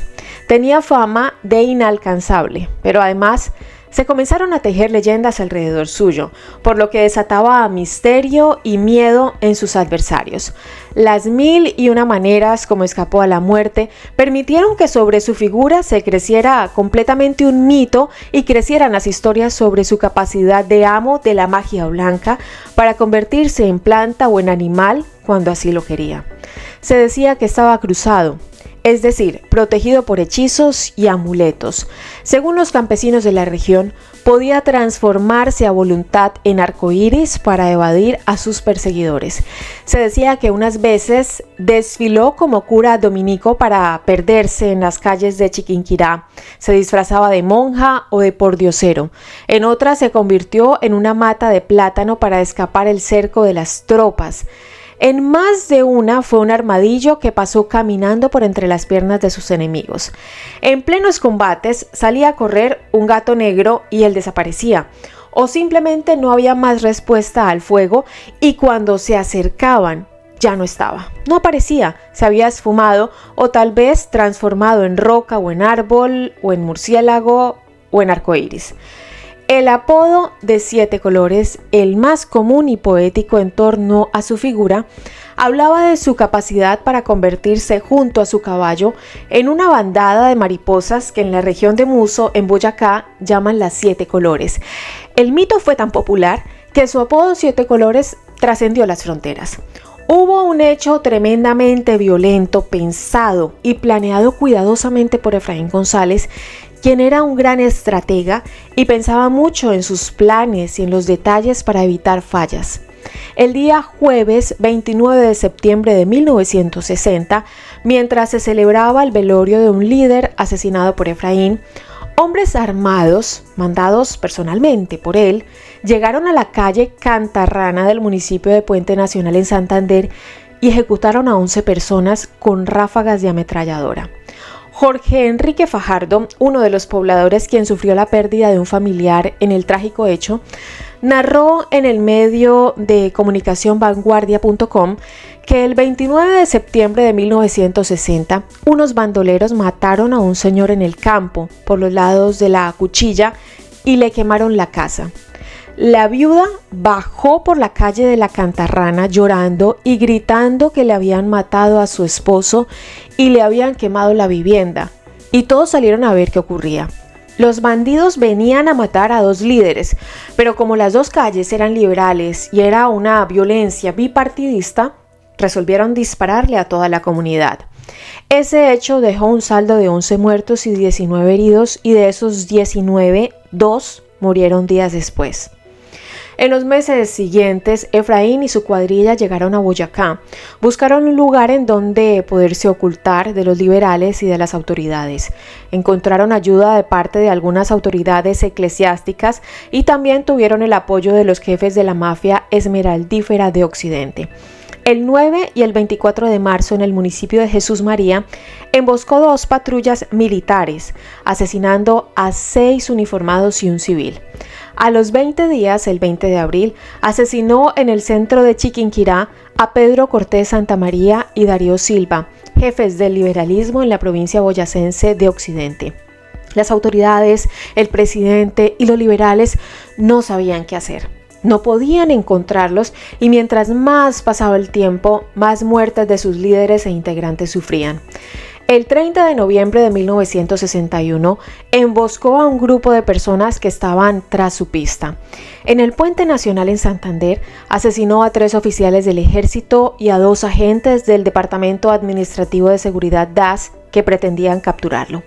El hombre, como dije al principio de este video, era considerado por el pueblo como el Robin Hood criollo que robaba a los ricos para darlo todo a los pobres. Su fe católica también le ayudaba mucho a su popularidad. Era fiel devoto de la Virgen de Chiquinquirá. Ya era muy famoso en Santander y Boyacá, que en ese momento eran departamentos principalmente conservadores, por lo que el apoyo que lograba era inminente. Tenía además el respaldo de los esmeralderos que lo utilizaron como jefe militar y agente de control social. En este momento ya su grupo de bandoleros atacaba indiscriminadamente todo lo que pareciera liberal. El 15 de agosto de 1962, en el sitio conocido como El Crucero, a 300 metros del límite entre Boyacá y Santander, hombres armados al mando de su principal lugarteniente, alias el Ganso Ariza, asaltaron un bus de la flota Reina que cubría la ruta Albania-Chiquinquirá. Los bandoleros creían que el automotor transportaba liberales, por eso mataron a 24 de sus pasajeros. 4 meses después, el 29 de diciembre de 1962, en La Mesa, en el municipio de Floría, en Santander, su cuadrilla fusiló a 14 campesinos. Pasaban los días, los meses y 7 colores con su cuadrilla se camuflaban perfectamente, se evadían, mientras las autoridades ya coaccionadas por presentar resultados buscaban en cada rincón sin obtener respuestas. Después de varios asaltos y ataques, Efraín decide cometer el crimen que lo llevaría a la muerte. En enero de 1965, secuestró en Simijaca, Cundinamarca, al hijo de Martín el Gallino Vargas, destacado terrateniente, millonario provinciano, con muchos hijos de distintas mujeres y amigo cercano del presidente Guillermo Valencia. Por el rescate pedían 1 millón de pesos. La respuesta de Gallino fue escueta: es más fácil hacer un hijo que hacer 1 millón de pesos. En su momento fue admirada la dureza con la que el hombre respondió, aunque ni es lo más común. La mayoría de las personas, familias, intentan negociar por algún ser querido secuestrado o por recuperar un cadáver. Según el trabajo de Cifras y Conceptos para la Memoria Histórica, el 60% de los secuestros ocurridos en el país entre 1970 y 2010 terminaron con un pago. Fue aquí cuando aumentó considerablemente la presión y persecución en contra de Efraín y su grupo de criminales. Fue conformada una cuadrilla bastante fuerte y grande en Boyacá que obligó a alias 7 Colores a irse rápidamente para Bogotá, la capital de Colombia, con el propósito de evadirse, pero también de planear la fuga de su mujer Cleotilde Ariza, detenida meses antes. Un primer operativo lanzado en el barrio Veraguas, en Bogotá, el 26 de mayo de 1965, terminó con la detención de 7 miembros de la banda y el decomiso de un abundante material de guerra. Pero no había rastro de alias 7 Colores. Este hombre se camuflaba como un camaleón. En ese entonces, el periódico El Tiempo se refirió a la acción valiente, dedicada y eficiente de las Fuerzas Armadas al enfrentarse al grupo paramilitar de estos conservadores. La prensa colombiana seguía cada paso del ejército y de Efraín. Siempre había un nuevo capítulo en el que el victorioso era el criminal. El pueblo y especialmente los conservadores sentían un tipo de admiración y respeto hacia Carlos Efraín. Sus hazañas eran únicas, nunca antes vistas con algún otro criminal. Le gustaba actuar solo y siempre lograba escapar de los incontables y enormes combates, redadas y operativos que buscaban capturarlo o asesinarlo si fuera necesario. El miércoles 9 de junio de 1965, informes de inteligencia ubicaron al bandolero conservador en la vivienda de la viuda de un suboficial del ejército en el barrio San José, al sur de la capital colombiana. El ejército revoloteó. Por fin daban con la ubicación del hombre responsable de tantos asesinatos de liberales y de líderes de Boyacá y de Santander. El operativo final estuvo a cargo del capitán Alirio Roballo Arévalo y se dispuso de una tropa de 200 soldados de la Brigada de Institutos Militares para capturarlo. Llegaron al lugar, lo aseguraron y alistaban el allanamiento que harían a la vivienda. A las 2:30 de la tarde, 4 militares y un agente entraron a la casa para hacer una primera inspección. Mientras interrogaban a los habitantes del lugar, uno de los hombres de la patrulla se acercó a una puerta de madera, detrás de la cual estaba González.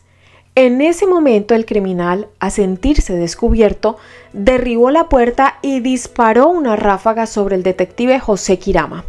El resto de la patrulla, mientras intentaba responder al tiroteo, se vieron obligados a retroceder a la calle. El teniente Harold Bedoya quedó atrapado al interior de la edificación y tuvo que enfrentarse durante 1 hora con el hombre. Desde la calle los soldados trataban de entrar a la casa, pero Efraín respondía con contundencia usando su ametralladora Madsen con 1000 cartuchos de guerra.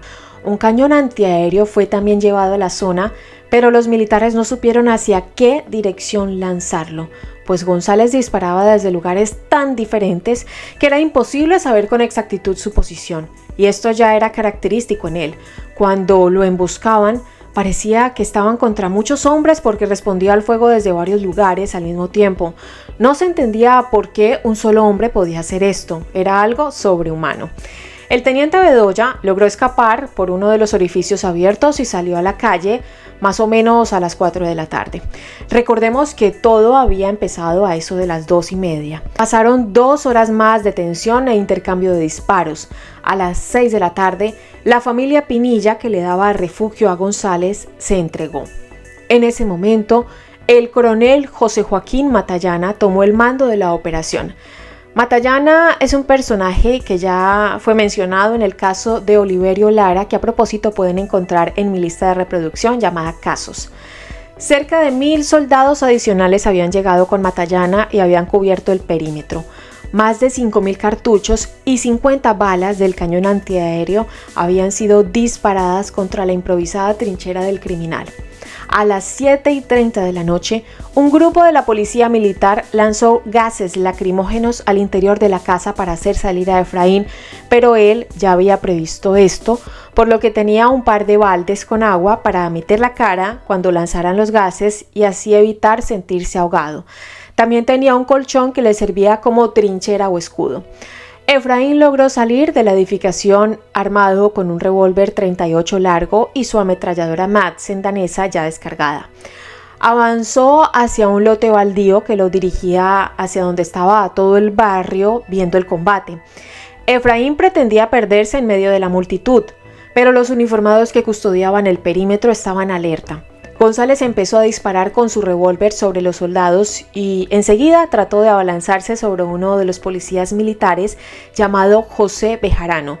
Se dice que pretendía tomarlo como rehén. El soldado logró defenderse y dispararle en 3 oportunidades. Uno de los tiros fue mortal, le dio en la quijada.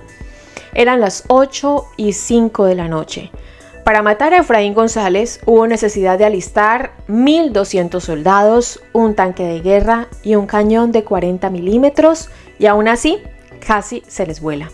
Esa era la historia que se escuchaba en las calles capitalinas cuando contaban la hazaña de alias 7 Colores. 4 militares y un agente de inteligencia habían muerto y 14 uniformados más quedaron heridos. Era el fin de uno de los asesinos más temidos de la historia de Colombia, sindicado del asesinato de 205 civiles, 26 miembros de la fuerza pública y 2 agentes del DAS. La noticia de manera inmediata fue un revuelo nacional. Todos los medios la registraron y la gente cada vez más empezó a llegar y a gritar arengas en contra del gobierno. Fue necesaria la presencia de gran cantidad de policías para acordonar la zona porque ya la situación estaba fuera de control.